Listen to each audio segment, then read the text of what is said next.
And now, from the CFTK TV studios, this is Open Connection with your host, Robert Pictou. Welcome to Open Connection. I'm your host, Robert Pictou. Our show today comes to you from the traditional and unceded territory of the Tsimshian people. With 4,000 members and a traditional territory that spans 11% of the province of British Columbia, the Tahltan Nation almost entirely encompasses the Golden Triangle, the majority of gold, silver, and copper deposits in BC. On today's Open Connection, President of Thadu Consulting Corporation, Chad Norman Day. My whole identity has always been based around being Tahltan. I feel like they did so much for me growing up. All my closest family members are Tahltan, super proud, and I always wanted to contribute back. So I first ran for Tahltan Band Council when I was doing law school at the University of Victoria. And then after that, I ran for president. And a big part of that is just being the change that you want to see. I thought there was a lot of things that I could contribute towards, and I quickly realized that being the president would allow me to do a lot of those things much faster.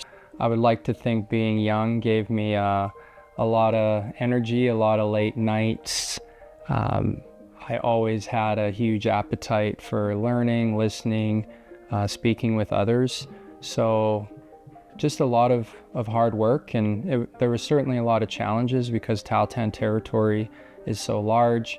We have 80+% of the Golden Triangle, so there's a lot of industry in our territory at all times, and 80 to 90% of Tahltans don't live in Tahltan territory anymore. So there was a lot of capacity issues, but I came in there, worked as hard as I could, got our staff from a place where we only had 4 to 5 individuals to over 50 individuals with 13 departments.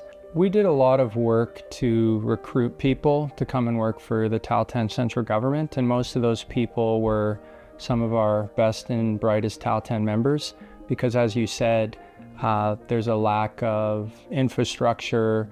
There's no universities in our territory. There's only one major highway that goes through our territory. So as a Tahltan member, to get a lot of that education and build up that expertise, unfortunately, we do have to leave. And I was one of those people that moved away in elementary school to get a better education and have more opportunities with sports. But I was one of the lucky ones who had parents and an extended family and a desire to always be with my people when I wasn't in university or I wasn't in school. And it was, always part of my plan to be giving back to my people whenever I could. So 80% of the Golden Triangle is in Tahltan territory, and it's an area known around the world in the mining industry and probably in the investment industry when it comes to mining projects and mineral exploration, as an area that has given life to several mines, and there's several large deposits, some of the biggest mineral deposits in the world. And as a result, there's a lot of eyes and ears on the Golden Triangle. And as we transition into this new place where the world, and Canada in particular, is talking about critical minerals, there's a lot of those critical minerals in Tahltan territory that the world would like to get its hands on. Open Connection will be right back after these messages. And now, from the CFTK TV studios, this is Open Connection with your host, Robert Pictou. Thank you for staying with us. In historical accounts of gold rushes in BC, Indigenous peoples of the area were impacted by the mass migrations into their prospective territories. Indigenous people provided essentials for to prospectors, including goods, and as guides and translators. Let us return the conversation with Chad. What I would say is that the mining industry, when done properly, is extremely empowering for industry, Indigenous people, British Columbians, Canadians, and a lot of other stakeholders. But every Indigenous group is going to have some areas and maybe certain types of projects, depending on the way that they're done, which they find culturally inappropriate and unacceptable. So the anthracite coal project that you're talking about and a handful of other sensitive areas in Tahltan territory were absolutely off limits for us. So we had to push back and negotiate hard. But there was a lot of other areas where we were able to have meaningful relationships, collaborations, and eventually have mining projects that have been extremely empowering to us and have really helped fuel Northwest British Columbia and the world with critical minerals. So it really depends, and every project, every Indigenous group, every company is going to have different challenges, and it's just important to have those conversations and figure it out. I think Thadu Consulting Corporation, overseen by myself, is in an excellent position to be helping Indigenous people, mineral exploration companies, and mining companies with a lot of the changes that are coming in March to the online mineral staking process, and even to a lot of active mineral exploration activities and active mines where the relationship between Indigenous peoples and industry and or government are not where they should be. I think it's very important for all mineral exploration companies to work closely with Indigenous people when they're working in the territory, to have a communications agreement, a exploration agreement, and once you get to an active project where profits are being made, then you need to have good impact benefit agreements that make sense. So during my 12 years as an elected official for the Tahltan people and 10 years as president, we worked through a lot of those agreements at the mineral exploration stage to the impact benefit agreement stage, and they've been extremely empowering when we've done them right. And I would love to share that knowledge with people. And I think Indigenous people, mineral exploration companies, and mining companies, there's a lot of room for growth there. And I think on all sides, sometimes they don't realize just how empowering it can be when you have a good relationship, when you have open communication, and when you have trust. So hopefully we can help these different groups with that. And I think it'll empower not just them, but everybody in British Columbia and everybody in Canada, particularly in these challenging times with the USA. Thadu is a rock formation at the confluence of the Stikine River and the Tahltan River. This is at the Tahltan village site. They call it Gunda Chega in our language. And this is the area where the Tahltan Nation began, according to our oral history. And that area has always been very sacred to me. I bring the kids there every year to take pictures. That's where I asked my wife to marry me. My home in my heart is everywhere between the Tuya River and Telegraph Creek, and Thadu is kind of right in the middle. So that's ultimately why I decided to name the company after Thadu, and really excited for this new chapter. Being an entrepreneur now, there's definitely going to be more flexibility to just focus on specific goals. When I was the president, I had to wear 20 hats dealing with at least 13 different departments, 50 plus employees, so many different negotiations, whereas under Thadu Consulting Corporation, I can put a lot more focus on my clients and their needs, their aspirations. I look forward to working with some other Indigenous leaders as well and empowering them where I can, and just really kind of carving out that niche where I can spend a lot of time on doing the things that I do best, which is building capacity, building partnerships and empowering initiatives between Indigenous people and industry, and also government, where you have a willing government sometimes. Open Connection will be right back after these messages. And now, from the CFTK TV studios, this is Open Connection with your host, Robert Pictou. Welcome back to Open Connection. Obsidian, a volcanic glass formed by rapidly cooled lava, has a rich history valued by ancient civilizations for its sharp edges and use in tools, weapons, and mirrors. Let us return to the conversation with Chad.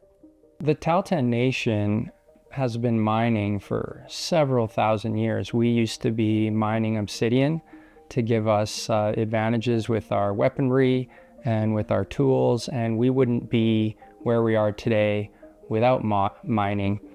In the modern day, mining in Canada is very empowering when you do it properly. I think for a lot of people out there who are against mining, they don't realize that if these critical minerals are not extracted in Canada, they may be extracted in other areas that are far more ecologically sensitive, utilizing tactics that are far more awful on the environment. Places like South America, places like Africa, Russia. Canada has one of the best mining regimes and the best environmental laws out there when a mining project takes place. It's not perfect. You should always be utilizing local knowledge, Indigenous knowledge, and Western science, and we should always be getting better. But at the end of the day, we are one of the best, if not the best. So that's one misconception, is that people often focus on the negative, but Canada is doing it right when you compare it to other jurisdictions. I think another thing that Indigenous folks and other people that have no experience in mining don't realize is that these are very well-paying jobs. They can empower Indigenous nations, and a group like the Tahltan is a great example. We have never been more self-sufficient financially than we are now. We have a Tahltan Heritage Trust Fund that's over $100 million. It was at $6 million 10 years ago when I started. Now it's over $110 million. We have hundreds of people bringing $30+ million a year into their households. We have entrepreneurs that are becoming millionaires every year because they've learned how to navigate the system when it comes to, putting together good bids, hiring good employees, and landing those projects in the mineral exploration and mining industry. And at the end of the day, if we do the reclamation plans properly, and if we have proper oversight and bring in the proper expertise, we can do this in a way that maintains our environment, maintains our cultural values. And I think a lot more Indigenous peoples and mineral exploration companies and mining companies that have never had a really strong partnership and relationship like the Tahltan Nation has had with the mining industry, if they can learn from me and other leaders that have experienced that, it could be a game changer for success. So sometimes you'll have an industry or a particular project in your territory that is just too ecologically sensitive or just not being operated properly. So when I shut down jade mining in Tahltan territory, I didn't do this because I wanted to see jade mining gone forever. I did this because the way jade mining was taking place was not ecologically responsible. It did not respect modern day Tahltan values or modern day Indigenous law, because Tahltan Nation was not receiving any benefits, but we were being left with a mess. And these jade operators, in some cases, were not following rules, and there was no proper enforcement being done by the province because our area is so remote.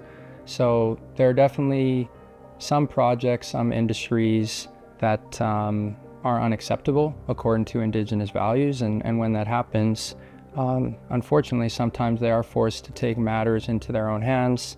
I'm proud of the work that we did with shutting down the jade mining industry, but at the same time, I do believe we can have a healthy, equally prosperous jade mining industry, just like we have a healthy mining industry in our territory. It just needs to be done differently, and it needs to respect cultural values and modern day Indigenous law. Tahltan has shown time and time again that when you work hand in hand with the mining industry in a good way, everybody can benefit, and I think we need a lot more of that in this province and in this country. And I think we'll see a lot more success stories once Indigenous people and industry reach out to those who have a track record of success and have been doing this successfully for over a decade. So I look forward to being able to help out where I can. Open Connection will be right back after these messages. And now, from the CFTK TV studios, this is Open Connection with your host, Robert Pictou. Today, we have a better grasp on how things are connected, what affects us, and how nested systems are made from many small parts that are driven by simple rules. In this final segment of Open Connection, Chad shares his 4 pillars of success. A lot of my success from being a leader and juggling all these responsibilities comes from 4 pillars that I always took really seriously.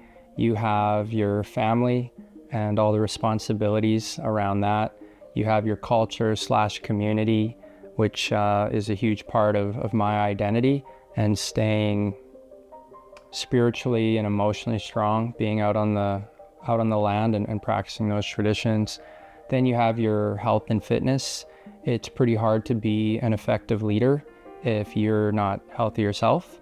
And then the 4th one is just having a livelihood that you hopefully enjoy and hopefully gives you purpose. So when I talk to other leaders, and whenever somebody may reach out to me under Thadu Consulting Corporation to help mentor them, to help train them, that's really the way that I come at things, is from those 4 pillars. Thadu Consulting Corporation could definitely assist with what I call internal reconciliation, and never before has that been more necessary between provinces and other jurisdictions, but it's always been a huge challenge within Indigenous communities themselves. So when I was the president of the Tahltan Central Government, it was required for us to figure out how we were going to navigate some of the jurisdictional challenges between our government and the local bands, how we were going to work hand in hand with our corporation, with our investment entity, with some of the health entities. So many times Indigenous peoples are not able to utilize all the opportunities and make the most of them because there's a lot of infighting and a lot of that internal work has not been done. So I would love to come on board and help Indigenous peoples, their governments, their entities take a real holistic look at things and figure out a way so that we can build that internal reconciliation and that internal strength, so that when government or industry does come knocking at the door with opportunities, we're able to move forward with them with certainty and capitalize on those opportunities as much as possible in an efficient way, because a lot of times time is money. A lot of times the window to capitalize is not that big. So it's very important for Indigenous people to be organized and to be prepared when those opportunities arise. With the communication agreements that I created and implemented for the Tahltan Central Government with mineral exploration companies, there was a lot of really important provisions in there that empowered people on both sides.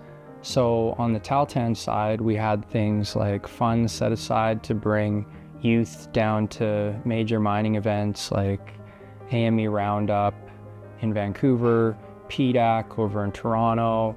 You could bring youth over to Minerals North, wherever that is, from year to year. And this is a long-term investment into the younger generation. And over the years, the amount of young Tahltan people who are now adults with their own families and working incredible jobs in the mining industry has been amazing to see. At the same time, we were able to utilize those funds to do things like job fairs and have quarterly meetings with our communities or our governments. And from the mining company side of things, they don't need to go out and hire as many consultants and communication firms because they've already agreed to processes with the Indigenous groups. So there's a lot of really good benefits for entrepreneurs, communities, building that relationship through communication, empowering youth, and getting a good workforce when you're the mining company. So that's definitely an area where I feel like a lot of Indigenous people and industry need to do a better job. Since I started Thadu Consulting Corporation, I've been able to go to all the major mining events in British Columbia, and I just got back from PDAC in Toronto. And what I would say is that there is still a lack of Indigenous presence. I would love to see more success stories out there, more Indigenous leaders, more Indigenous youth being at these events, helping promote the industry, helping share the success stories of good IBAs and of, all the Indigenous people who have become engineers, lawyers, doctors. The mining industry doesn't just provide benefits to the people who work at the mine, it also provides significant revenue that can be utilized by any Indigenous nation to become more self-sufficient and build up meaningful infrastructure, but also to do what we did at the TCG during my time there, which is to create robust education and training departments so that you can fund all your people who have dreams about becoming helicopter pilots, tradesmen, doctors, lawyers, whatever. The mining industry and agreements, with other economic development give you that flexibility to empower your communities, empower your people, and to empower your nation as a whole. So I would love to see a lot more of that being spoken about at these major mining events and other industrial events. We talk a lot about critical minerals, we talk a lot about Indigenous rights, but we need to do a better job having Indigenous people in these settings, celebrating the successes, and having firms and leaders and successful Indigenous people like myself really sharing those stories and helping each other learn so that more of us are empowered and our future generations are that much stronger. Thank you for joining us for this episode of Open Connection. The greatest distance in the existence of man is not from here to there, but the connection from his mind and heart. If we can conquer that distance, we can soar like an eagle and realize our immensity within. I'm Robert Pictou.